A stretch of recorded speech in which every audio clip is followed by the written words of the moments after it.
ठीक है, आयनन विभव या फिर आयनन ऊर्जा। अब देखिए विभव की अगर हम बात करते हैं, ठीक है, या ऊर्जा की बात करते हैं, तो सबसे पहली चीज़ है यहाँ पे आयनन के बारे में बताया जा रहा है। आयनन कब होगा, आयन कब बनेगा। अगर हम आयन बनाने की बात करें तो पहले तो आयन पर देखिए, फिर ऊर्जा की बात करेंगे हम। तो आयनन का मतलब है कि सबसे पहले हमको इसको क्या करना है, आयनित करना है।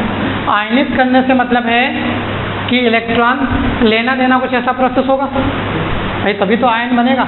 तो जो आयनन विभव होता है, आयनन विभव का मतलब होता है कि उसकी बाहरी कक्षा से, समझ रहे हैं, जैसे मान लीजिए कोई नाभिक है, ये आपका मेन नाभिक हो गया, ये पहली कक्षा, ये दूसरी कक्षा, ये तीसरी कक्षा। अब इनमें कहीं ना कुछ इलेक्ट्रॉन्स होंगे भाई, कितने होंगे ये भी आप जानते हो, 2 होंगे, इसमें 8 होंगे, 2-3 बना लेते हैं, ठीक है। इस तरह से कुछ कॉम्बिनेशन होगा, मान लो इसमें 2 इलेक्ट्रॉन्स हैं या 1 है, कुछ भी मान लो। अब हम क्या कह रहे हैं, हम ये कह रहे हैं कि आयनन विभव या आयनन ऊर्जा की परिभाषा क्या है। तो आयनन ऊर्जा या आयनन विभव वो चीज़ होती है अंतिम इलेक्ट्रॉन से, समझ रहे हैं, ये जो बाहर वाली कक्षा है या अंतिम कक्षा से एक इलेक्ट्रॉन निकालने के लिए हम क्या करते हैं, एक इलेक्ट्रॉन को हमको पूरी तरह से बाहर खींचना है, प्रभाव क्षेत्र में नहीं रखना है। पहला दरवाज़ा है, यहाँ से हम आधा खींचे हैं, आधा छोड़े हैं, पूरी तरह से उसको खींच ले जाना है, ठीक है। पूरी तरह से इलेक्ट्रॉन को यहाँ से बाहर निकालने के लिए, ये यहाँ पे था, पूरी तरह से बाहर निकालने के लिए जितनी ऊर्जा लगेगी क्या कहलाती है, आयनन ऊर्जा या फिर आयनन विभव कहलाता है, ठीक है।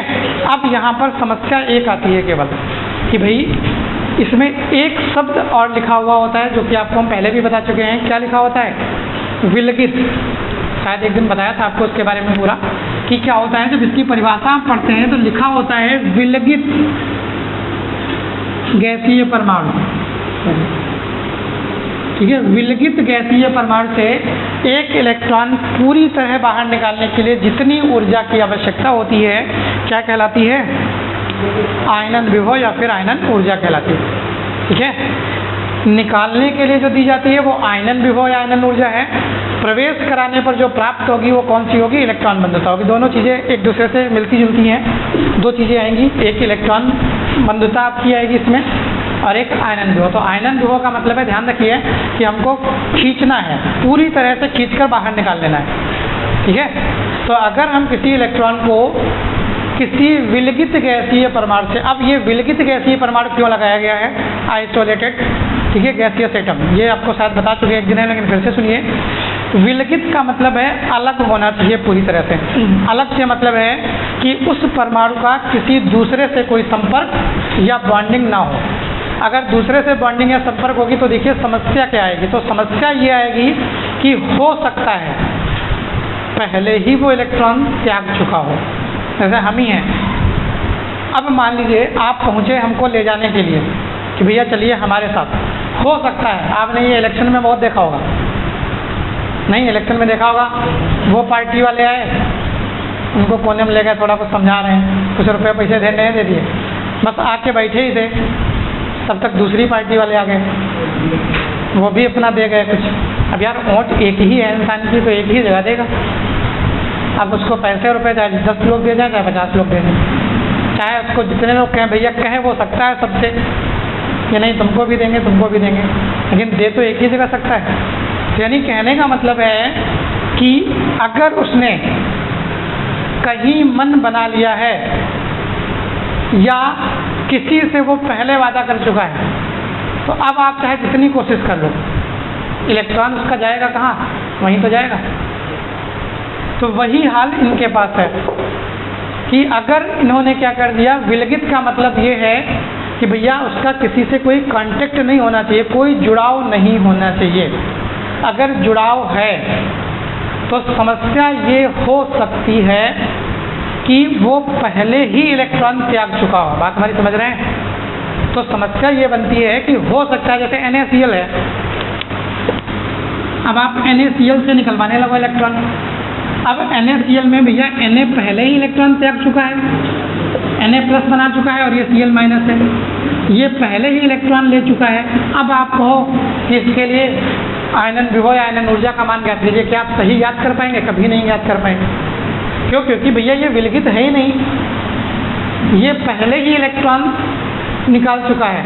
अब अगर आप कहेंगे तो ये दूसरा वाला मिलेगा, द्वितीय आयनन विभव मिलेगा आपको। तो द्वितीय आयनन विभव के मान प्रथम आयनन विभव से कम ज़्यादा हो सकते हैं, ठीक है। इसलिए ये वर्ड कहा जाता है कि भैया विलगित गैसीय परमाणु। विलगित गैसीय परमाणु का मतलब है ऐसा गैसीय परमाणु होना चाहिए जो किसी के साथ जुड़ा ना हो, यानी बॉन्ड ना बनाए हुए हो। ये इसलिए देखा जाता है कि बॉन्ड ना बनाए हुए हो, अगर वो बॉन्ड बनाए है तो वो आदान प्रदान इलेक्ट्रॉन का ऊर्जा का पहले ही कर चुका होगा। तो हो सकता है हम जितनी ऊर्जा दे रहे हों उतने में वो कुछ और काम कर ले रहा हो। आयनन विभव की परिभाषा अगर कही जाए तो क्या कहेंगे? किसी भी विलगित गैसीय परमाणु से, ठीक है, किसी विलगित गैसीय परमाणु से एक इलेक्ट्रॉन को पूर्ण रूप से बाहर निकालने के लिए जो ऊर्जा देनी पड़ती है क्या कहलाती है? आयनन ऊर्जा कहलाती है। अगर उसी ऊर्जा को हम वोल्टेज में नाप देंगे तो वही क्या हो जाता है? आयनन विभव हो जाता है। उसमें कोई फर्क नहीं है, वो एक ही चीज़ है। पक्का? चलिए फिर लिख लीजिए। लिखिए, किसी तत्व के किसी आयनन ऊर्जा, हेडिंग पड़ी होगी उसमें लिखिए, किसी तत्व के विलगित गैसीय परमाणु से किसी तत्व के विलगित गैसीय परमाणु से एक इलेक्ट्रॉन को किसी तत्व के विलगित गैसीय परमाणु से एक इलेक्ट्रॉन को पूर्ण रूप से बाहर निकालने के लिए, पूर्ण रूप से बाहर निकालने के लिए जितनी पूर्ण रूप से बाहर निकालने के लिए जितनी ऊर्जा की आवश्यकता होती है, जितनी ऊर्जा की आवश्यकता होती है उसे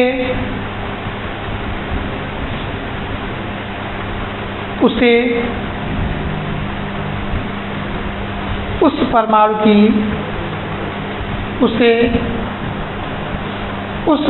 की आयनन ऊर्जा कहते हैं।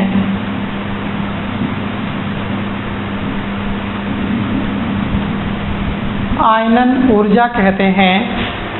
इसे आईपी से प्रदर्शित करते हैं। आईपी, आयनाइजेशन पोटेंशियल, ठीक है। आईपी भी कह सकते हो, आईई भी कह सकते हो, आयनाइजेशन एनर्जी। इसे आईपी से प्रदर्शित करते हैं। क्या अगली लाइन से लिखिए, यदि इसका मान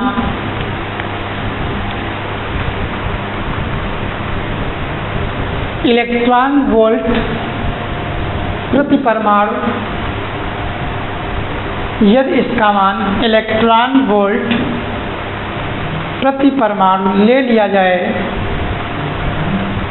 यदि इसका मान इलेक्ट्रॉन वोल्ट प्रति परमाणु ले लिया जाए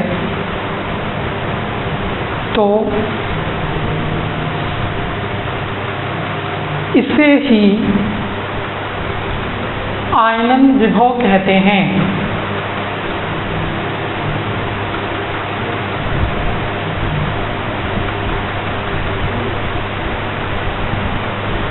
क्या अगली लाइन से लिखिएगा, किसी परमाणु से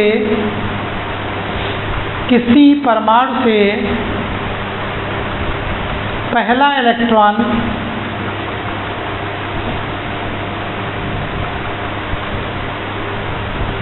इलेक्ट्रॉन निकालने के लिए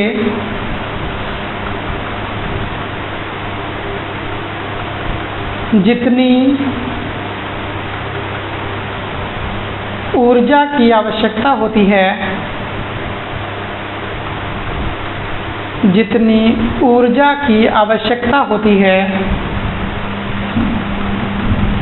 उसे उस परमाणु का प्रथम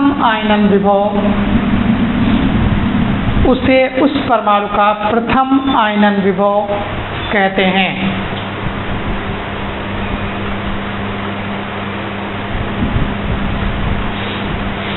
ठीक है, जैसे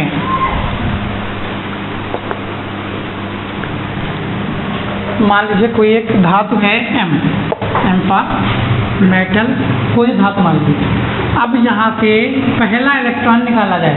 जब पहला इलेक्ट्रॉन निकालेंगे तो क्या बचेगा, M+ बचेगा और इलेक्ट्रॉन निकल जाएगा। इसको हम I1 कह सकते हैं। I1 का मतलब है पहला आयनन विभव, यानी फर्स्ट आयनाइजेशन पोटेंशियल। ठीक है, लिख लीजिए जरा इसको।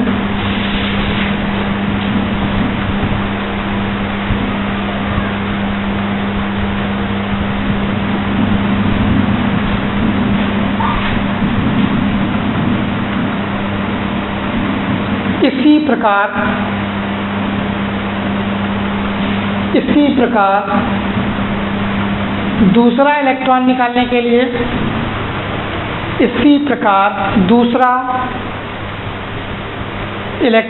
निकालने के लिए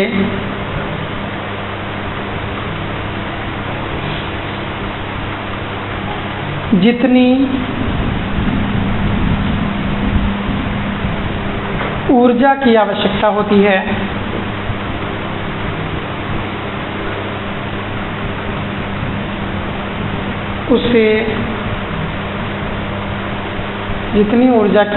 होती है उसे द्वितीय आयनन विभव कहते हैं।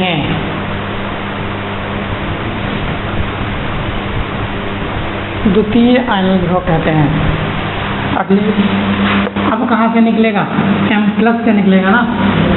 M+ से एक इलेक्ट्रॉन और निकाल देंगे तो क्या बचेगा, M++ और एक इलेक्ट्रॉन। इसको हम क्या कहते हैं, I2, मतलब द्वितीय आयनन। ठीक है, अब इसको लिख लीजिए।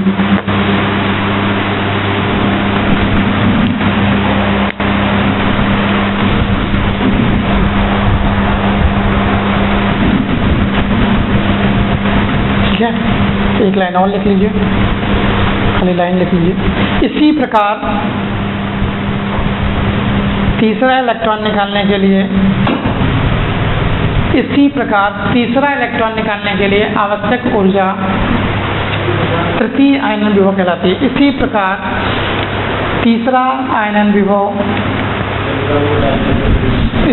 प्रकार तीसरा इलेक्ट्रॉन निकालने के लिए आवश्यक ऊर्जा तृतीय आयनन विभव कहलाती है।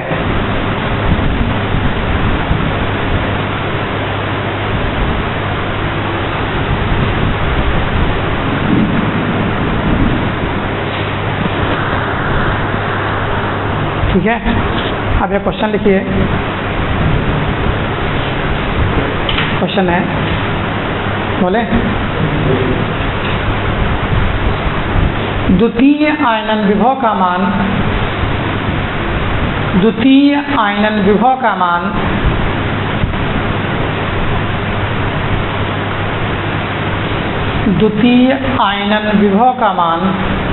प्रथम आयनन विभव से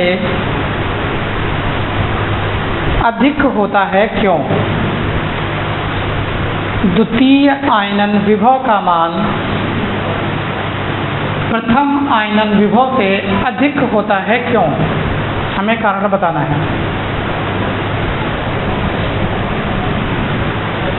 द्वितीय आयनन विभव का मान प्रथम आयनन विभव से अधिक होता है, क्यों?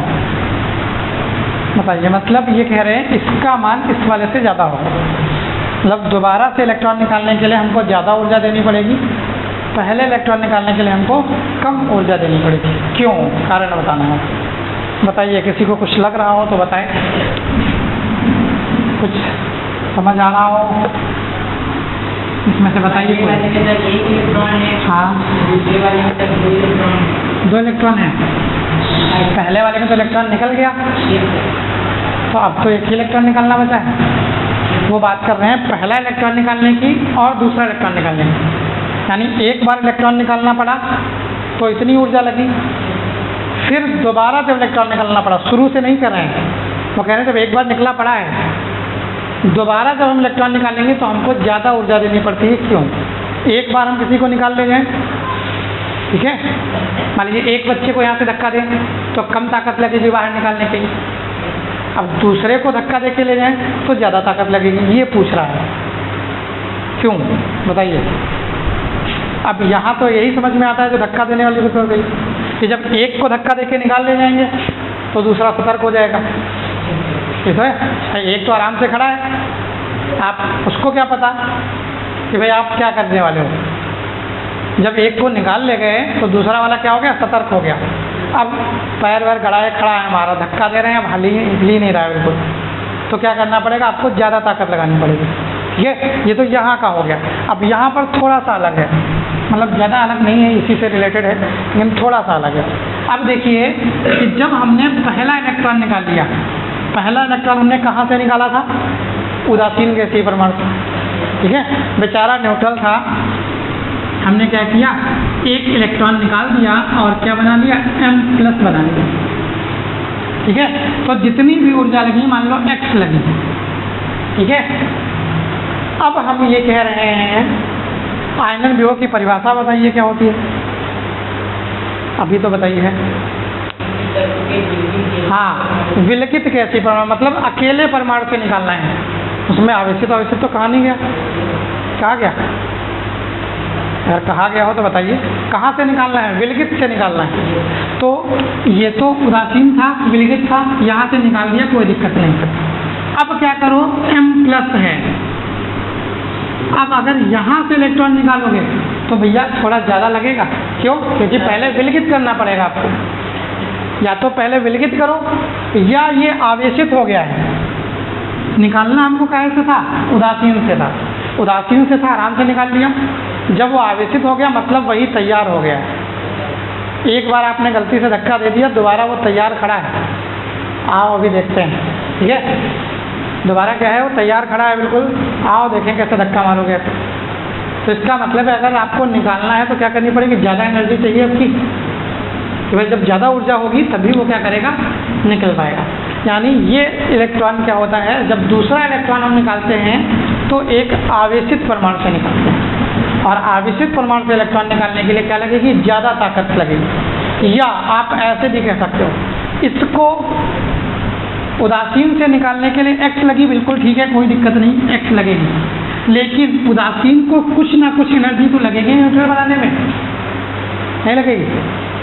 हम कह रहे हैं अगर 1 जूल भी लग गई तो अगर इसकी 10 जूल थी तो इसकी 10 जूल तो लगेगी ही लगेगी निकालने में। हाँ, 1 जूल क्या हो गई, उदासीन बनाने में लग गई, यानी कितनी, 11 जूल। ये तो एक छोटा सा एग्जांपल बताया आपको कि थोड़ी सी ज़्यादा तो होगी कम से कम, कि भाई वहाँ से निकालने के लिए। अब जैसे ये है, यहाँ पे था मान लो, अब आपका हाथ यहाँ तक पहुँच रहा था, यहाँ से आपने पेन हटा लिया, कहीं पर पेन रखा है बस, और कुछ नहीं है इस तरह, ये नहीं दिख रहा हो कोई बात नहीं, मान लीजिए मेज पे यहाँ पेन रखा है।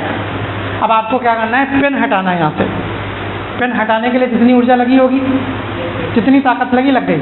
अब मान लो ये वाला पेन यहाँ रखा है, हाथ आपका यहीं तक पहुँच रहा था, तो आप क्या करोगे, थोड़ी बहुत कोशिश करोगे हाथ बढ़ाने की, तो वो यहाँ तक पहुँचाने के लिए एक्स्ट्रा मेहनत नहीं लग गई भाई। यहाँ से उठाने के लिए तो उतनी ताकत लगेगी, वहाँ से यहाँ तक पहुँचाने के लिए तो कुछ ना कुछ ऊर्जा लग गई होगी, वही अतिरिक्त तो हो जाती है।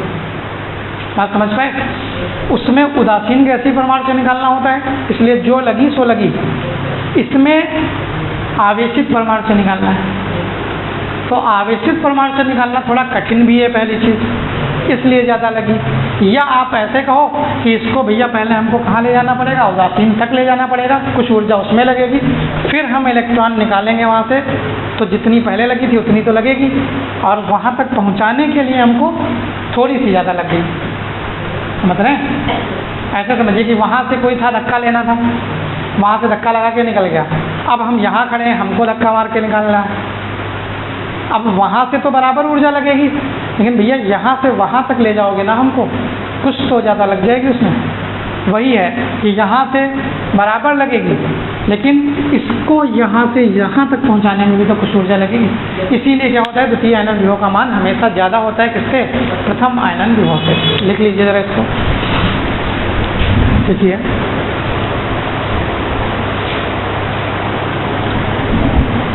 प्रथम आयनन विभव का मान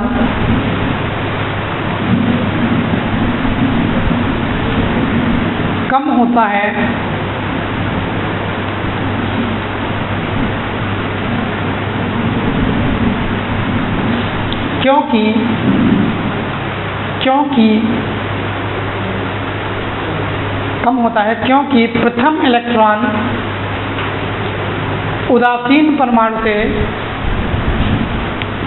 क्योंकि प्रथम इलेक्ट्रॉन उदासीन परमाणु से निकाला जाता है,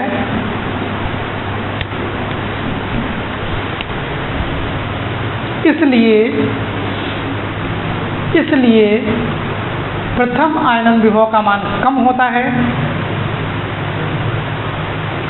जबकि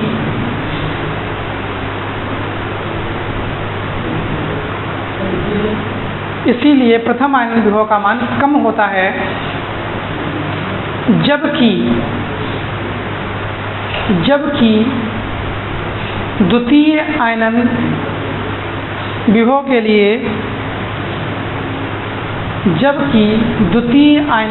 के लिए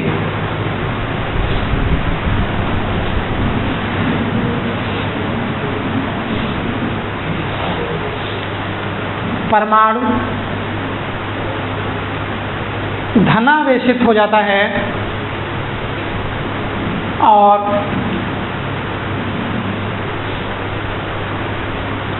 धनावेशित परमाणु से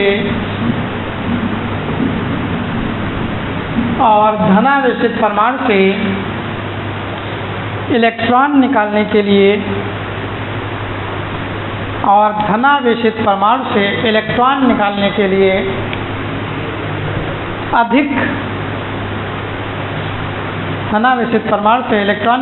लिए अधिक ऊर्जा की आवश्यकता होती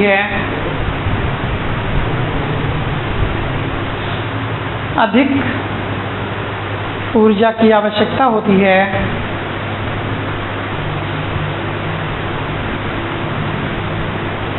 यही कारण है कि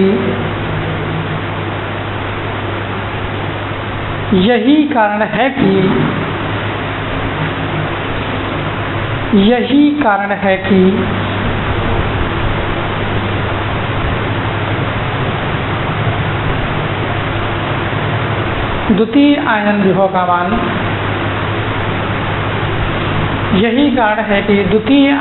का मान प्रथम आयनन विभव के मान से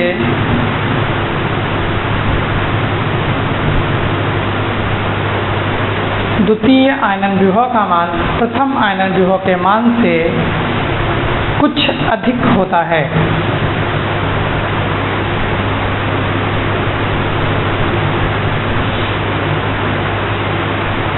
ठीक है, अब अगली हेडिंग लिखिए,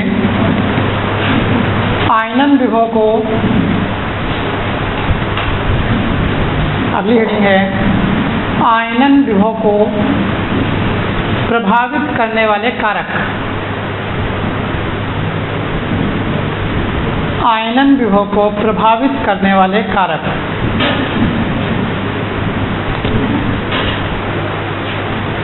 अब देखिए इस हेडिंग का मतलब क्या है, आयनन विभव को प्रभावित करने वाले कारक। इसका मतलब है कि जो आयनन विभव है उसको कौन कौन सी चीज़ें परेशान कर रही हैं, डिस्टर्ब कर रही हैं, यानी प्रभावित कर रही हैं। ये तो हुआ, जैसे आप हैं, कोई काम करने जाओ, कोई भी काम करने जाओ, तो मान लीजिए उस काम में कोई समस्या आ रही है, समझ रहे हैं, कोई काम करने गए, अब उस काम में कोई समस्या आ रही है, तो प्रभावित करने वाले कारक में क्या है भाई, समस्या ही तो झेलनी होगी हमें कि भाई हम ये काम करने जा रहे हैं, हम कर पाएंगे कि नहीं कर पाएंगे, क्या समस्या आ रही है।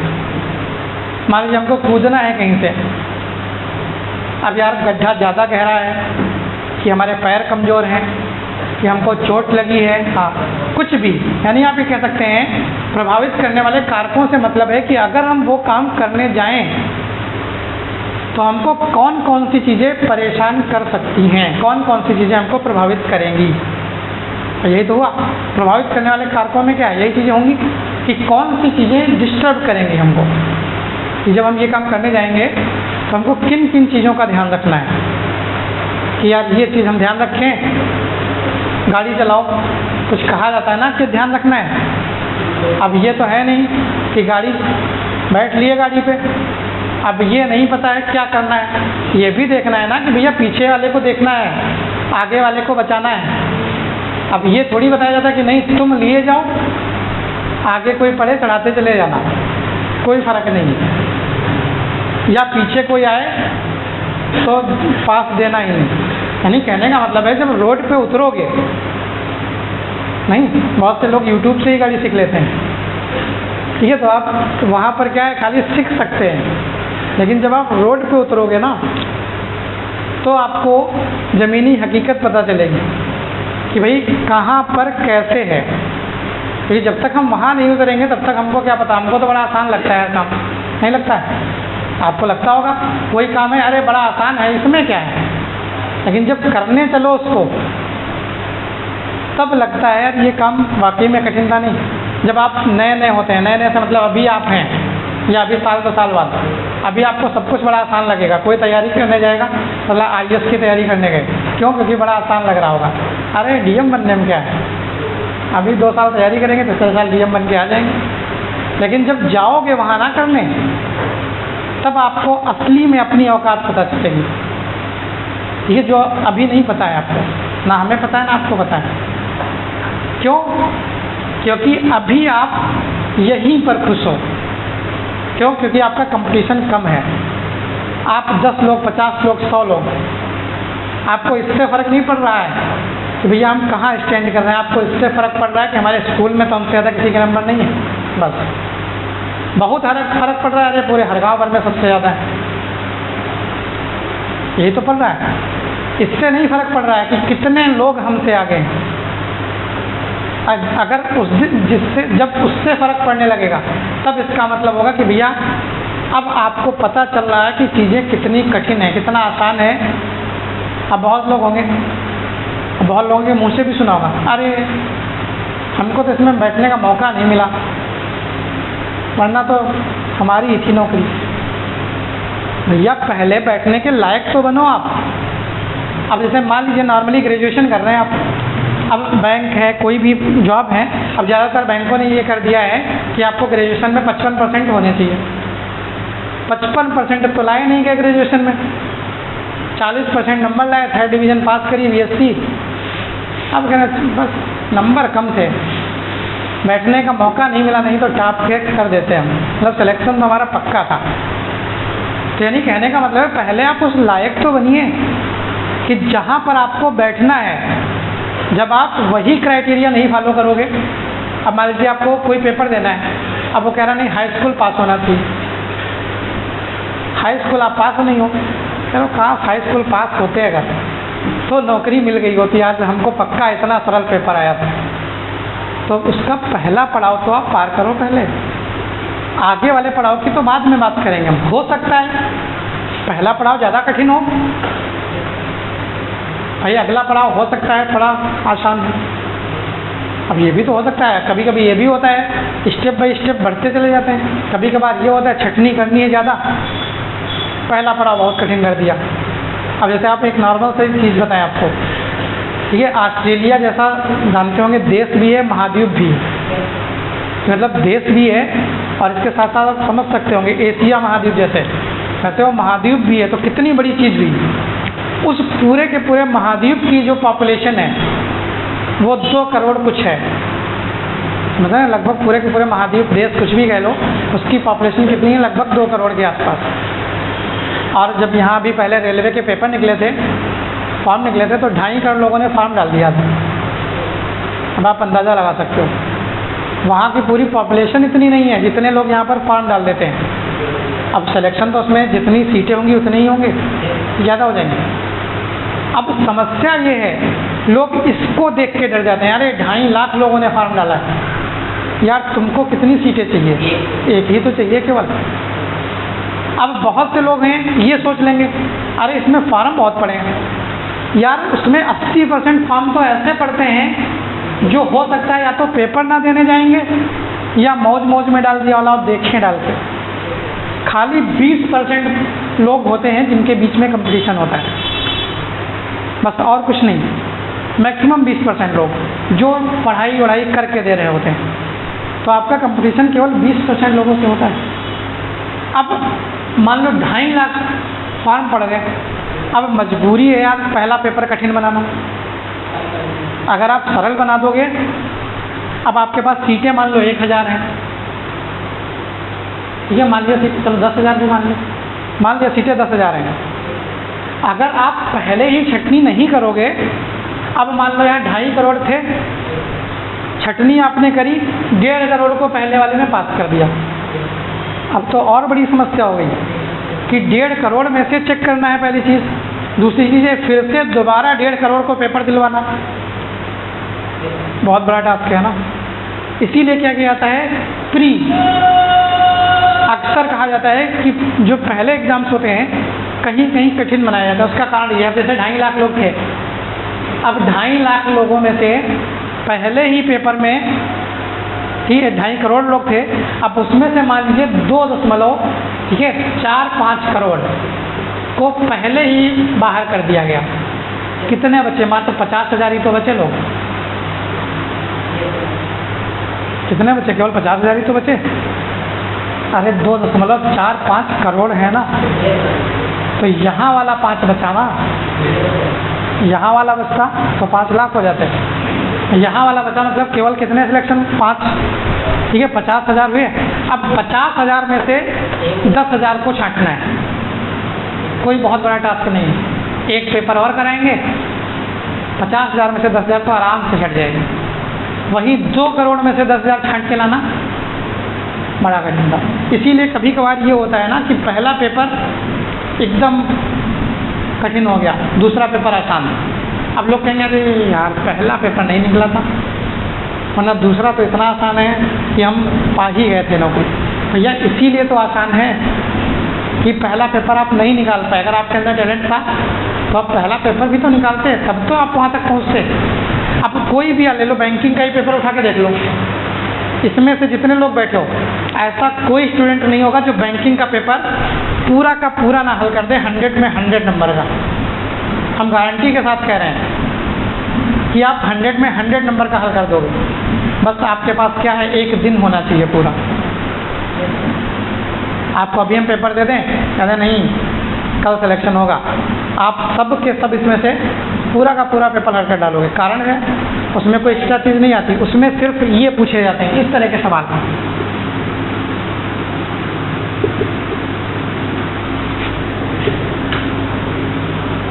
ये गुणा पूछा जाएगा, ठीक है। कौन नहीं कर पाएगा? है ऐसा कोई जो नहीं कर पाएगा? कर तो लेंगे ना, लेकिन बस समस्या ये है कि इसके लिए उन्होंने 20 सेकंड दिए आपको, अब हल करो। समझ रहे हैं? बस कंपटीशन तो यही है।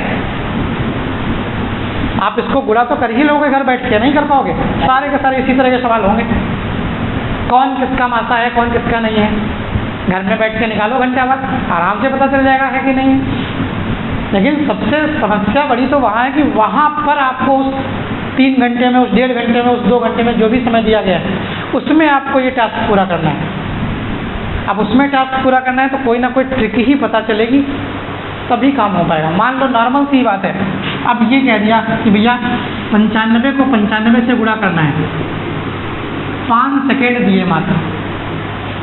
कौन नहीं गुणा कर पाएगा? गुणा तो आदमी तुरंत कर देगा, लेकिन अगर आपको मान लीजिए ट्रिक पता है तो आप क्या कर ले जाओगे, बहुत जल्दी से कर ले जाओगे। यानी सीधे सीधे 25 25 10 90, ठीक है।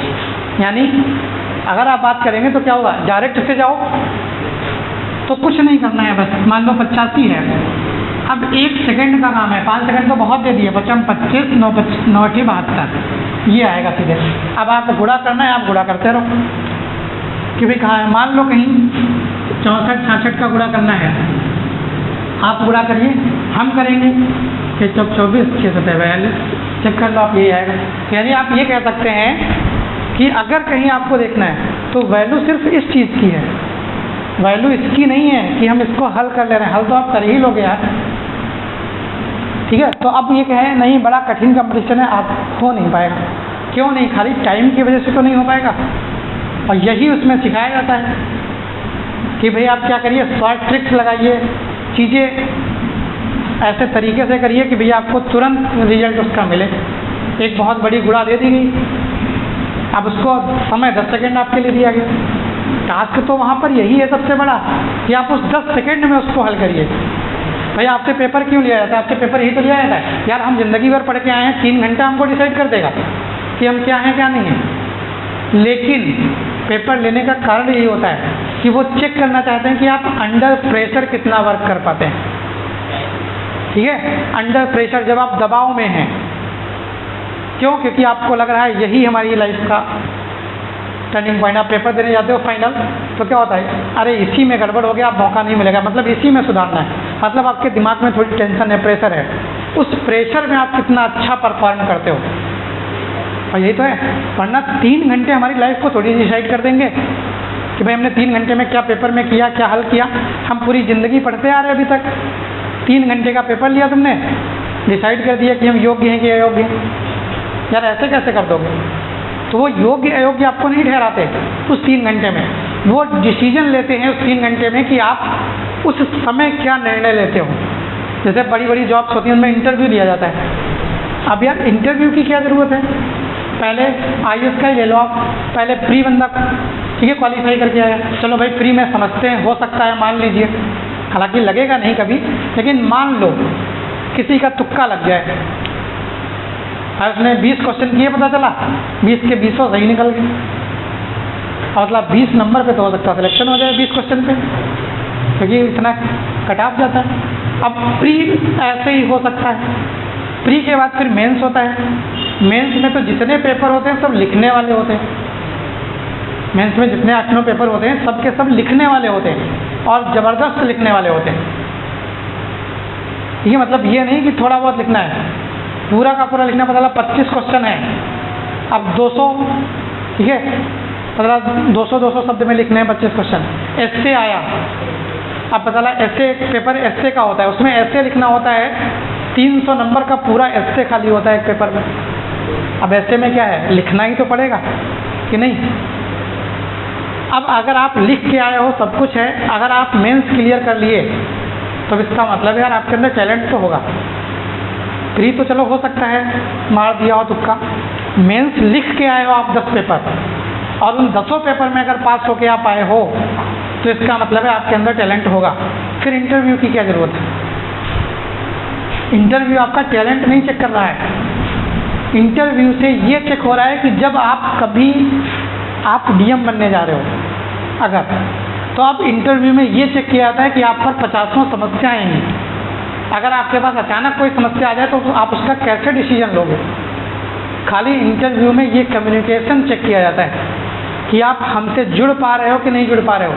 अभी कोई समस्या आएगी, आप उसको कैसे हैंडल करोगे। कोई बड़ी समस्या आ गई, क्या करोगे। कहीं आपदा आ गई, एकदम से बाढ़ आ गई पूरे आपके ज़िले भर में, अब उसमें पता चला जाने जा रही है रोज़, आप कैसे उसको मैनेज करोगे। खाली ये सारी चीज़ें वहाँ पर देखते हैं, और बहुत से लोग इंटरव्यू में बाहर हो जाते हैं। तो क्यों होते हैं भैया? वो केस कर दें, अरे हम पढ़ के आए हैं, प्री क्वालिफाई किया है, हमने मेंस लिखा है, हमने हमारी कॉपी चेक करो, हमने पूरा अच्छे से लिखा है, हमको खाली इंटरव्यू में बाहर कर दिया गया। जब आपके अंदर वो स्किल ही नहीं है जिस स्किल की वो तलाश कर रहे हैं। अगर आपको पढ़ने लिखने का ही बहुत शौक़ है तो आप अपना सब्जेक्ट पकड़िए, एक उसमें BSc करो, MSc करो, PhD करो, आगे जाओ, प्रोफेसर बनो। तो वो आपका नॉलेज नहीं जानना चाह रहे हैं। नॉलेज तो प्री और मेंस ने बता दिया कितना आप कहाँ पर हैं। इंटरव्यू में सिर्फ वो ये चेक करना चाह रहे हैं कि आप अंडर प्रेशर कैसे वर्क करते हैं। आपके पास कोई समस्या आएगी तो आप वर्क कैसे करोगे, कहीं किसी चीज़ को हैंडल करना है तो आप क्या करोगे, क्या कर ले जाओगे, क्या नहीं कर पाओगे। ये सारी चीज़ें वहाँ पर देखी जाती हैं। ठीक है, हमको लगा समय भी हो गया, चलिए समय हो गया, बाकी कल करा देंगे इसको।